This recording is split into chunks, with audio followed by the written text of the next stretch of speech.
Salam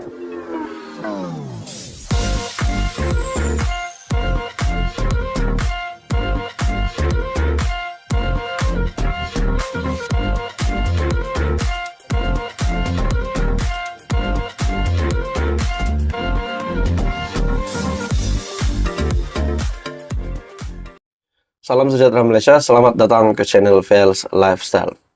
Hari ini pula dua lagi pemimpin besar ataupun pengaruh besar Perikatan Nasional.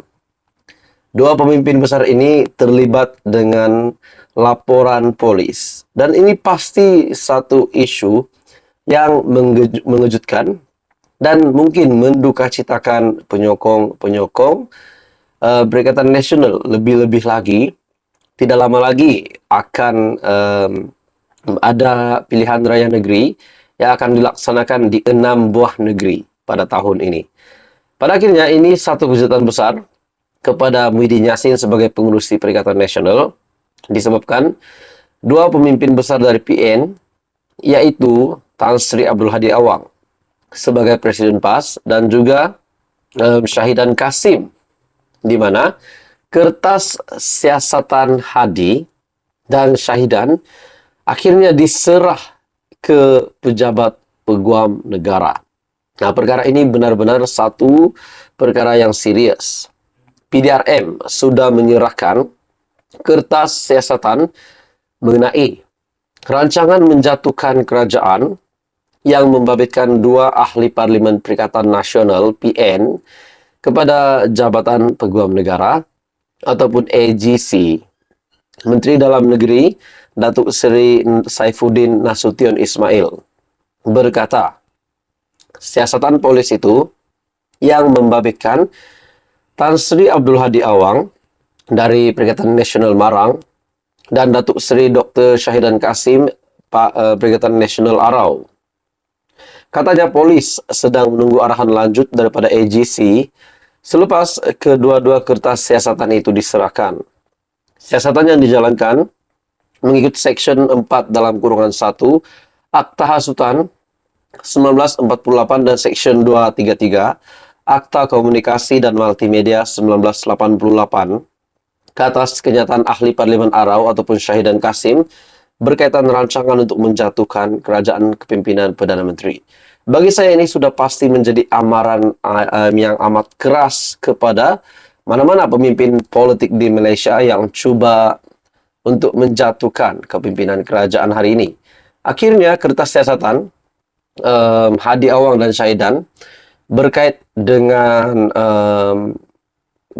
kenyataan yang ingin menjatuhkan kerajaan perpaduan. Akhirnya kertas siasatan itu akan diserah kepada AGC ataupun pejabat peguam negara. Kedua-dua kertas siasatan telah diserahkan kepada pihak AGC untuk arahan lanjut. Persoalannya, adakah kedua-dua pemimpin tertinggi PN ini ataupun ahli Parlimen PN ini boleh dikenakan tindakan undang-undang ataupun mungkin boleh dikenakan tindakan undang-undang yang lebih serius? Jadi banyak persoalan lah, mungkin disaman, mungkin didenda, mungkin juga ditangkap, dan itu menjadi persoalan lah.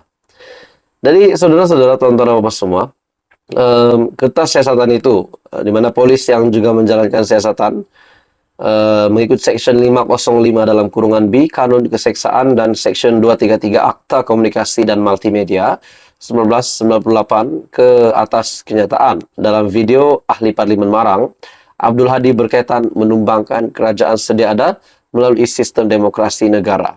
Nah, sudah pasti amaran yang amat keras kepada mana-mana pemimpin, terutamanya di blok pembangkang yang cuba menjatuhkan kerajaan hari ini. Dan pada akhirnya ini menjadi contoh, yaitu Hadi dan Syahidan, kertas siasatan kedua-dua pemimpin PN ini yang diserah ke pejabat peguam negara. Jadi saudara-saudara, tuan-tuan dan bapak semua, apa komen Anda?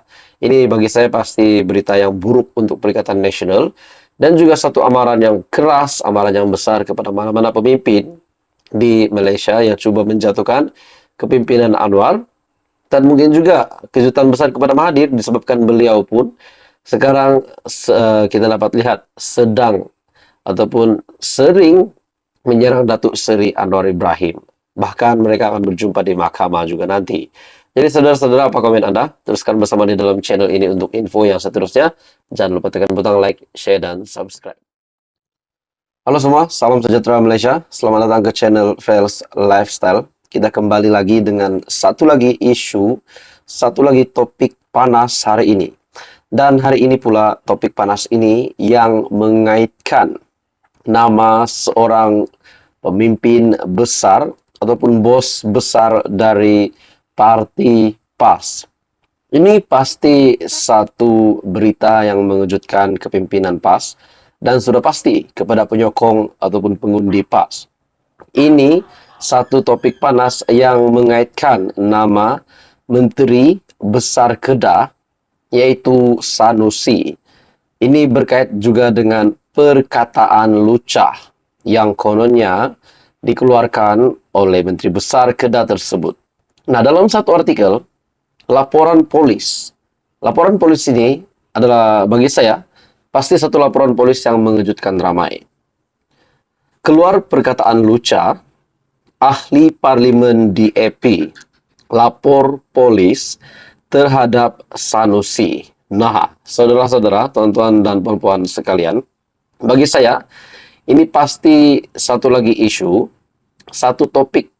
Kalau benar perkara ini berlaku dan dapat dibuktikan Muhammad Sanusi ataupun Menteri Besar Kedah itu bersalah, adakah beliau boleh dikenakan tindakan undang-undang?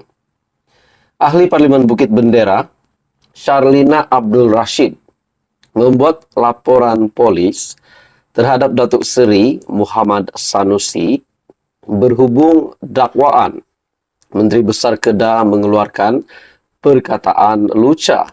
Nah, kalau benar perkara ini berlaku, ini bukan satu perkara yang boleh dicontohi sebagai pemimpin, sebagai Menteri Besar. Perkara ini tidak boleh dijadikan teladan dan menjadi contoh yang buruk bagi saya kalau ini dapat disahkan. Laporan yang dikemukakan di Ibu Pejabat Polis Daerah ataupun IPD Dangwangi, kira-kira jam 9.15 pagi, susulan rakaman video membabitkan tindakan Muhammad Sanusi yang tular di media sosial. Sehubungan dengan itu, beliau menggesa PDRM, Polis Diraja Malaysia, segera menyiasat tindakan Muhammad Sanusi yang disifatkan langsung tidak dikompromi. Mengenai rakaman itu, katanya video terbabit dikatakan direkam di ceramah Perikatan Nasional PN yang dianjurkan di Permatang Pauh di Pulau Pinang baru-baru ini. Kalau tengok kandungan video terbabit, Muhammad Sanusi dilihat mengeluarkan perkataan kesat merujuk kepada alat kelamin lelaki. Nah, saudara-saudara, perkara ini amat menjijikkan. Sebagai pemimpin, beliau tidak boleh bertindak sedemikian. Saya setuju dengan kenyataan itu. Nah, adakah dengan ini status Menteri Besar Kedah bakal tergugat? Ataupun kepimpinan PAS, kepimpinan tertinggi PAS akan mengenakan tindakan kepada Sanusi kalau perkara ini berterusan dan pasti menjadi bukan menjadi contoh yang baik sebagai seorang pemimpin yang besar, pemimpin yang berpengaruh. Adakah ini akan menggugat status ataupun jawatan Menteri Besar Kedah? Nah, itu menjadi persoalan. Dan adakah Muhammad Sanusi sebagai Menteri Besar Kedah boleh ditangkap ataupun boleh dikenakan tindakan undang-undang ataupun mungkin boleh disaman? Nah, itu semua menjadi persoalannya. Dalam artikel ini, kita hairan dengan kualiti pemimpin sebegini. Saya berharap siasatan dapat dilakukan segera kerana perbuatan ini tidak boleh dikompromi. Jadi saudara-saudara, ini pasti kejutan besar kepada terutamanya kepada Menteri Besar Kedah sendiri, Muhammad Sanusi. Jadi apa komen Anda? Teruskan bersama di dalam channel ini untuk info yang lanjut. Jangan lupa tekan butang like, share, dan subscribe.